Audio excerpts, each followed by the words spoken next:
Selamat pagi, salam sejahtera untuk kita semua. Yang terhormat, para dosen penguji, UKIN, PPG, Kementerian Agama Republik Indonesia tahun 2025. Perkenalkan, nama saya Kinga Jarawadu SPD dengan nomor induk 15220410474. Saya siap mengikuti ujian PPG Kemenak 2025. Saya akan menampilkan video pembelajaran dengan topik menghargai keragaman. Selamat menyaksikan. Selamat pagi. Pagi. Bagaimana kabar hari ini? Baik? Sehat? Sehat. Siap untuk mengikuti pelajaran? Siap. Siap. Oke. Baik. Maju ke depan.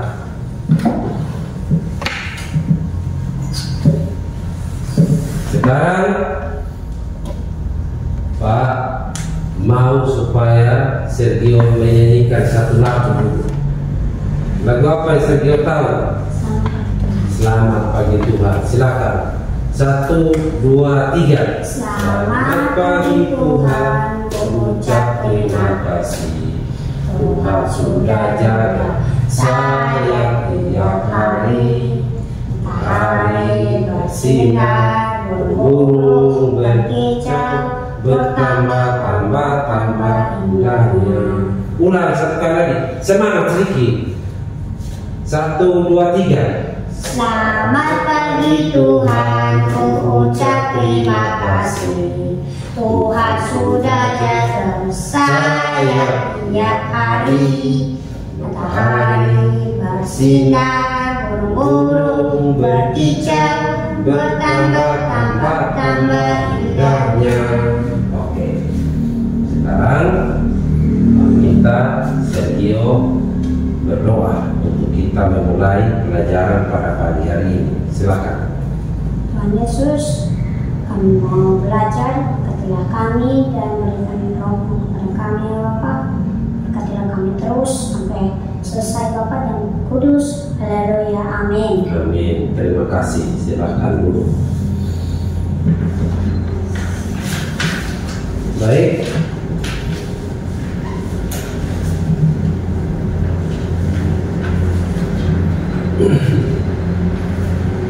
Sekarang kita akan mulai pelajaran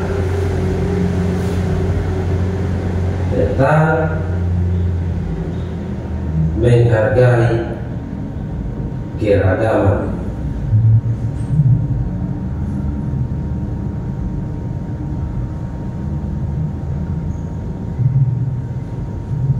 Menghargai keragaman.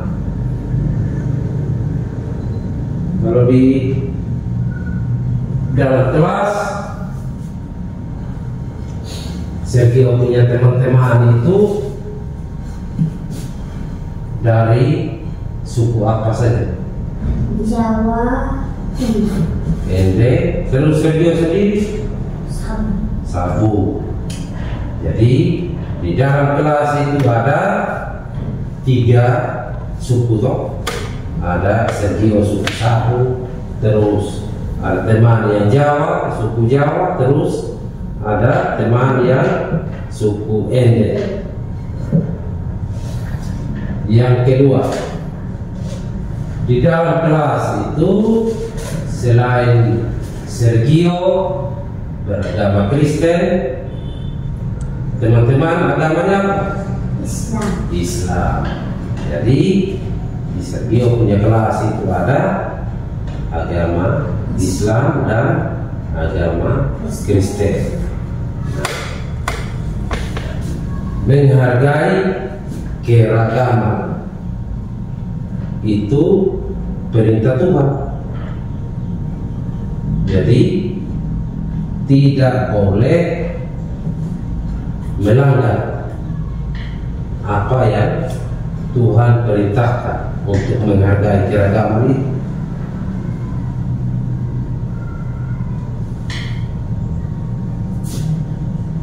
Bagaimana Sergio di dalam kelas itu ketika bermain dengan teman-teman yang berbeda suku, berbeda agama, itu perasaannya bagaimana?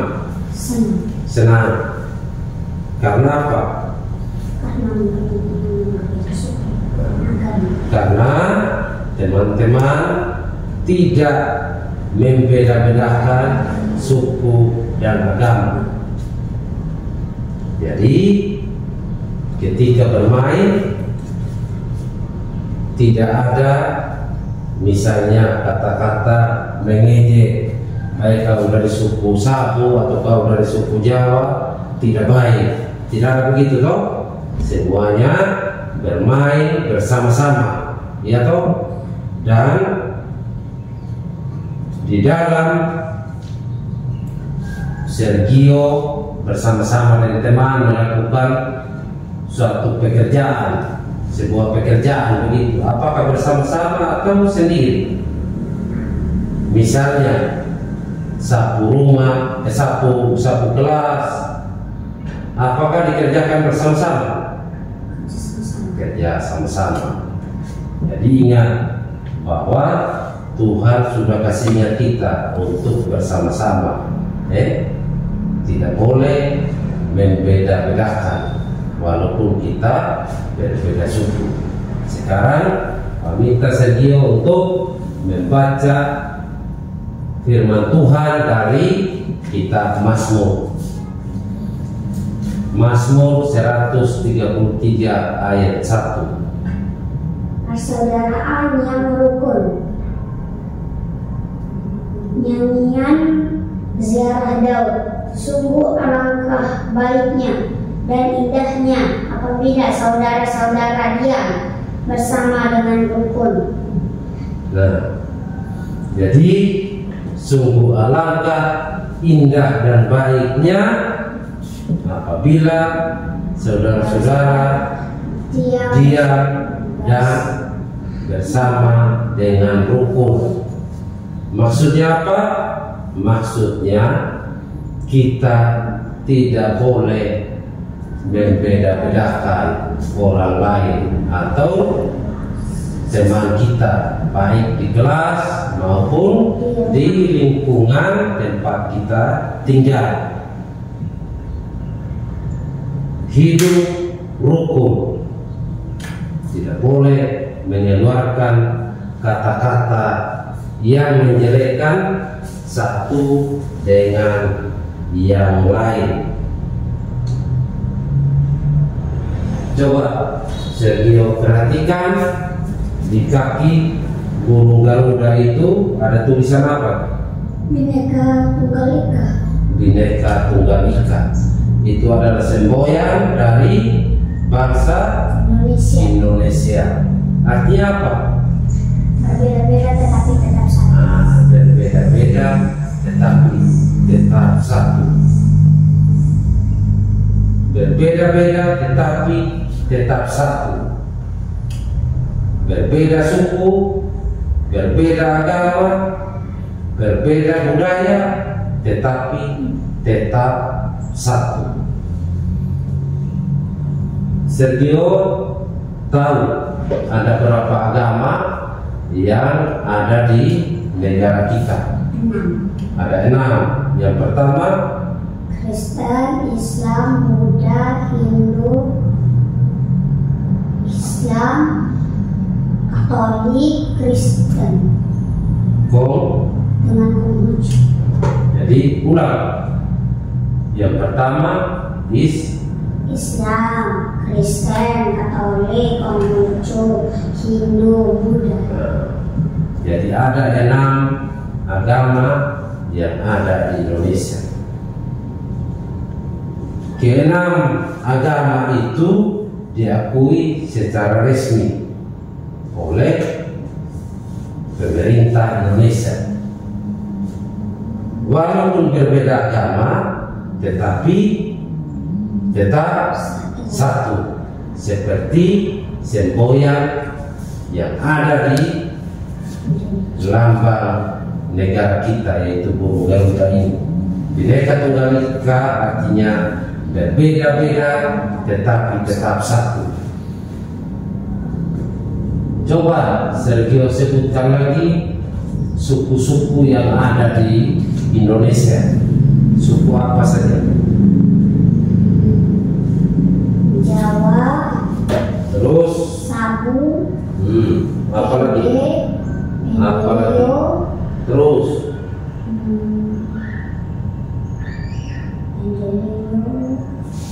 apa lagi?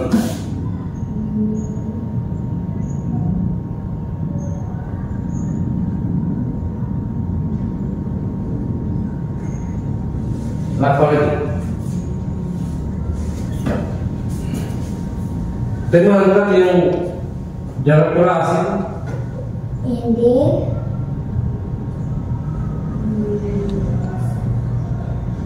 nah, coba lihat di depan suku-suku apa saja itu. Jawa, Sunda, Batak, Papua, Dayak, Bugis, Minangkabau. Nah, itu secara umum, secara nasional. Tapi kalau untuk kita di Ende sini ada suku Ende dan suku Ende Lio. Terus ada lagi yang datang tinggal menetap di Ende, ada suku Sabu, Rote, Sumba, Timor, Alo, Lembata. Jadi ada berbagai macam ragam suku yang tinggal di Ende. Ini baru di Ende. Kita belum hitung yang di Indonesia. Misalnya begitu. Ada sekian ribu suku yang tinggal di negara Republik Indonesia dengan budayanya masing-masing. Contoh tarian, misalnya kita di Ende sini, kita punya tarian itu apa? Gawi. Terus cara Sergio dari Sabu, suku Sabu, itu tariannya apa? Lendo dan Pedoa. Kalau tarian dari Pulau Rote, itu salah satunya namanya Kebalai. Terus ada lagi tarian dari Timur, ada tarian namanya tarian Okomama, dan banyak macam lagi tarian-tarian yang ada. Itu baru sebagian kecil. Jadi di Indonesia ada begitu banyak suku dengan budayanya masing-masing. Nah, tugas kita sebagai anak-anak Tuhan menjaga, merawat, dan melindungi keberagaman suku, budaya, agama yang ada. Itu perintah Tuhan. Sama seperti di dalam kitab Mazmur tadi. Tuhan mengajarkan kita untuk kita hidup rukun. Ya toh? Di dalam Mazmur 133 tadi, Tuhan mengajarkan kita untuk kita hidup rukun. Walaupun banyak ini suku-suku yang ada, khusus di Ende sini ada begitu banyak. Malah suku Jawa, Sumatera juga ada, orang Kalimantan juga ada yang tinggal di Ende, orang Irian juga ada, orang Ambon juga ada. Jadi ada bermacam-macam suku yang tinggal khusus di Ende, di Kabupaten Ende, belum lagi di tempat lain. Sebagai anak-anak Tuhan, kita diajarkan untuk selalu hidup rukun dengan orang lain atau sesama yang berbeda suku, berbeda agama, berbeda budaya dengan kita. Terus ketika Sergio mendapat teman, misalnya di rumah, teman main bola sama-sama, dia mungkin orang Timor, apakah Sergio senang? Atau orang Alor atau orang Rote begitu? Sergio senang tidak? Senang. Karena apa? Mempunyai teman yang berbeda suku. Dan tidak membeda-bedakan bahwa kalau kita dari suku Sabu atau suku Rote tidak boleh berteman dengan suku Timur atau Alor, tidak ada begitu Jangan seperti itu, karena Tuhan mengajarkan kita untuk kita hidup rukun, saling tolong menolong. Coba buka kitab Galatia pasal 6.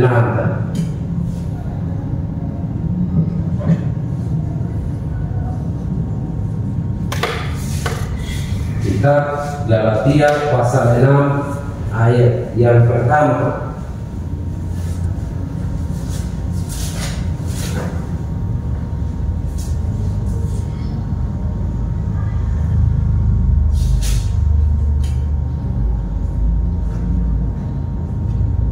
Silakan baca. Galatia Pasal 6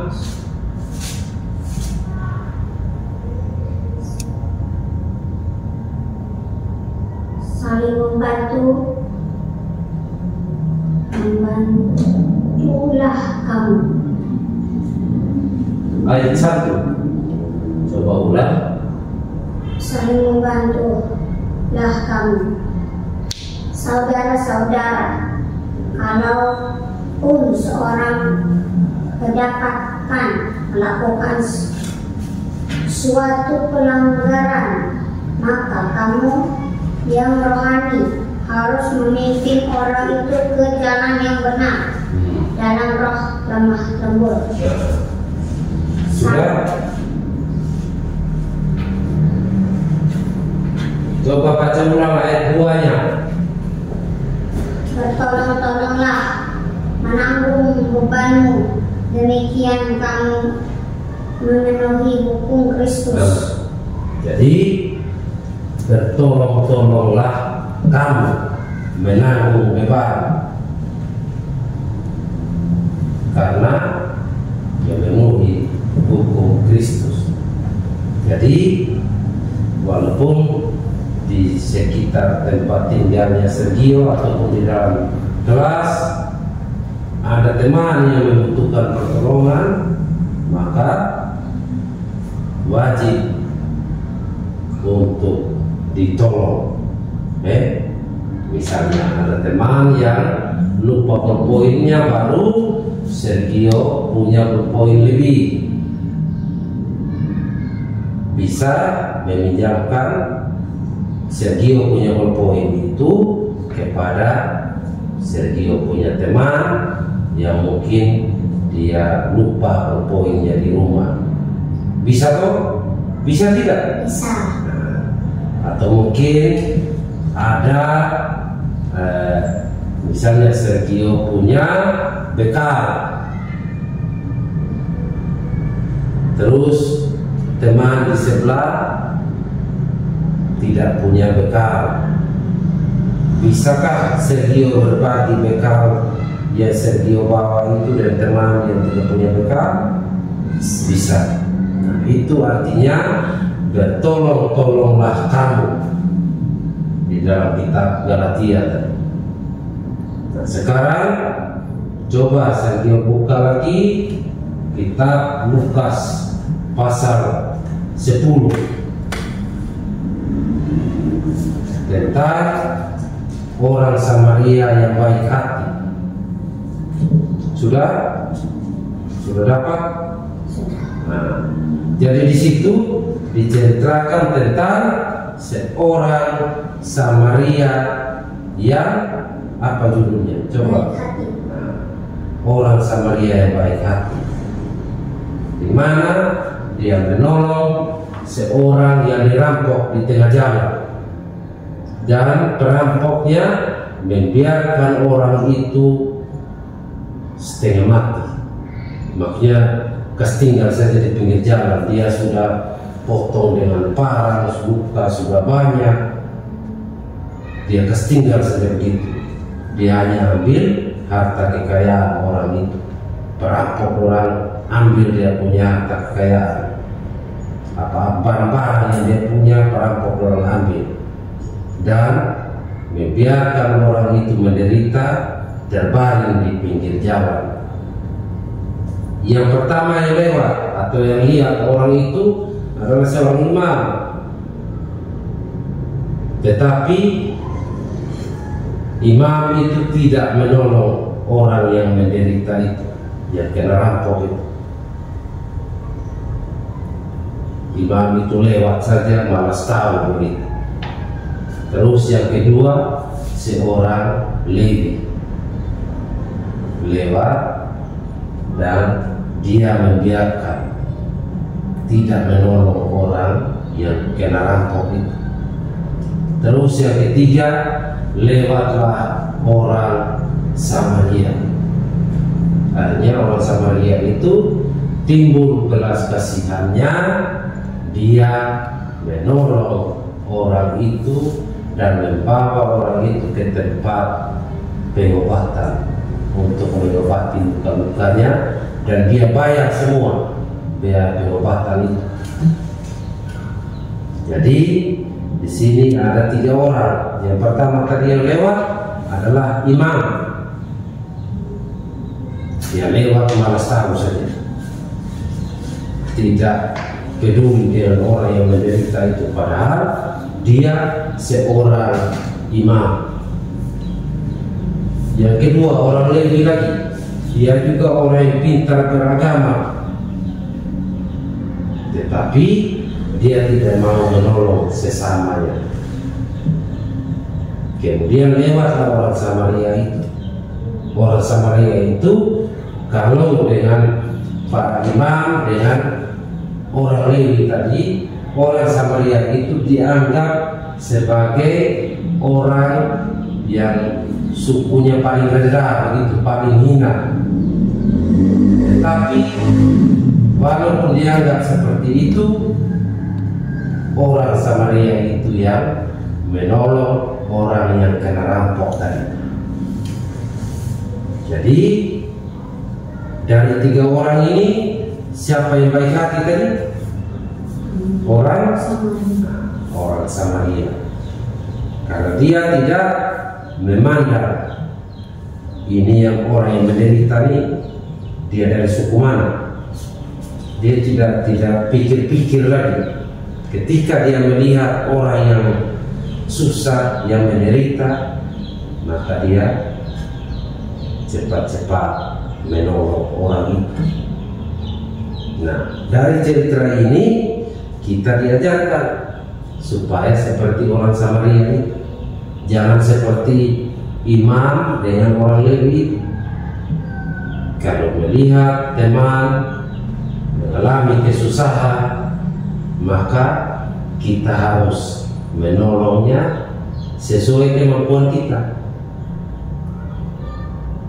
Ingat, sesuai dengan kemampuan kita.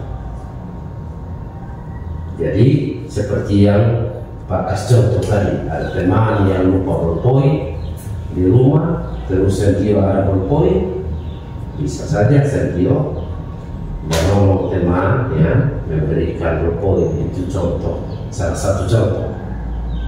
Atau membagi bekal tadi, atau misalnya teman-teman di rumah, di lingkungan sekitar, misalnya setelah main bola rasa haus, bisa saja Sergio ajak mereka ke rumah. Mari sudah ke saya punya rumah, kita minum air dulu.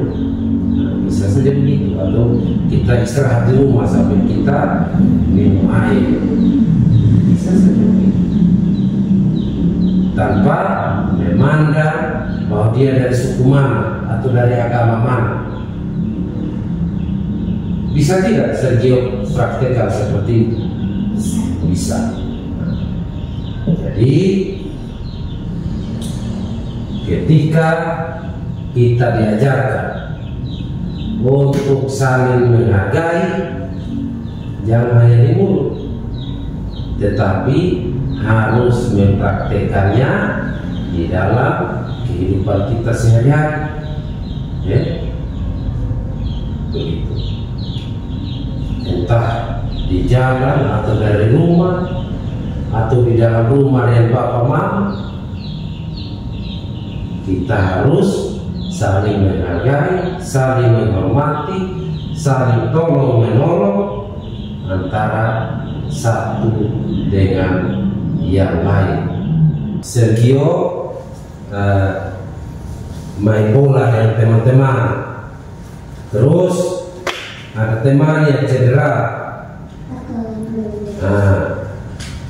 maka kewajibannya adalah membantu teman yang cedera itu dengan mengobati luka yang dia alami atau derita.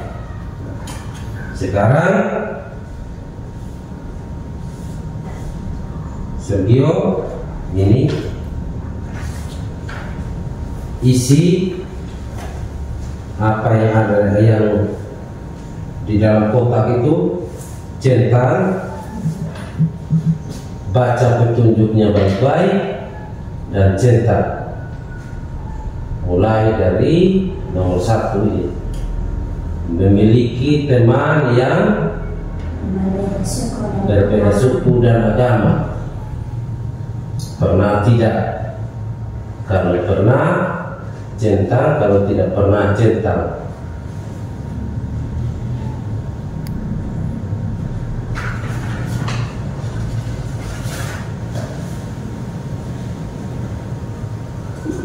Sudah?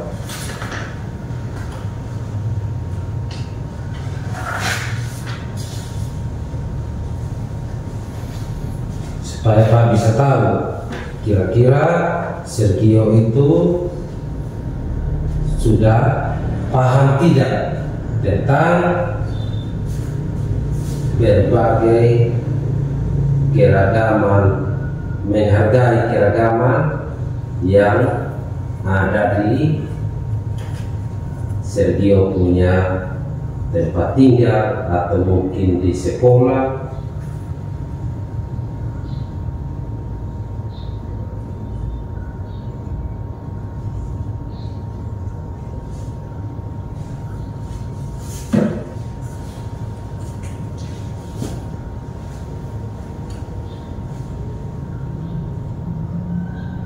Sudah? Sekarang Sergio baca dari nomor 1.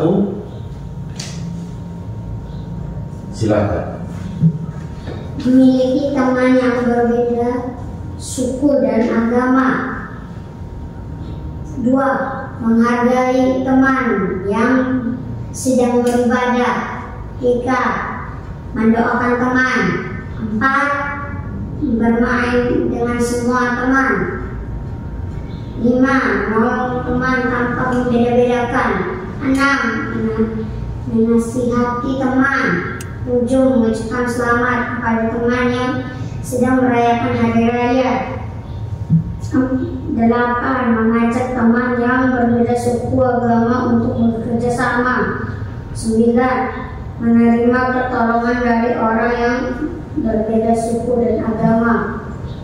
10. Mengajak teman agar saling menghargai. Oke. Dan semua ini Sergio lakukan atau tidak? Kuat sedikit. Sergio lakukan tidak? Ada 10 contoh itu. Oke. Kalau begitu, dengar baik-baik. Keragaman itu adalah anugerah Tuhan yang harus kita syukuri dan dihargai. Di dalam Mazmur 133 ayat 1 tadi kita diingatkan akan indahnya hidup rukun dalam persaudaraan. Terus di dalam kitab Galatia pasal 6 ayat 2 kita juga diingatkan untuk saling menolong, menanggung beban sebagai cara memenuhi hukum Kristus. Dan kisah orang Samaria yang murah hati tadi, yang menolong orang yang dirampok, itu mengingatkan kita supaya kita harus meneladani orang Samaria itu dan harus memberikan pertolongan kepada siapa saja tanpa memandang perbedaan suku, budaya atau agama. Dan ingat, ini adalah pesan untuk kita, untuk Pak, untuk Sergio juga, bahwa walaupun kita berbeda suku, berbeda agama, tetapi kita harus saling hidup rukun, menolong, dan bagaimana kita bisa mempraktikkan sikap menghargai keragaman dan menolong sesama setiap hari. Bukan waktu Pak kasih ingat dulu baru Sergio ingat, tetapi harus diingat terus bahwa di dalam Alkitab sudah tertulis untuk kita saling hidup rukun, saling tolong menolong, saling bantu, saling menghargai satu dengan yang lain. Ingat itu. Jadi pesan hari ini adalah kita harus bisa untuk mempraktekkan, menyatakannya di dalam hidup kita setiap hari. Sebagai anak-anak Tuhan harus bisa, Sergio harus bisa. Nah, kita akan mengakhiri pelajaran kita pada pagi hari ini, dan sekali lagi Pak minta Sergio untuk memimpin kita di dalam doa, bahwa kita sudah selesai belajar dan kita berterima kasih kepada Tuhan karena selama kita belajar Tuhan terus memberkati kita. Silakan. Yesus, kami sudah habis belajar, berkatilah kami dalam perjalanan pulang Bapa, Kudus, Dunia, amin. Amin. Silakan dulu.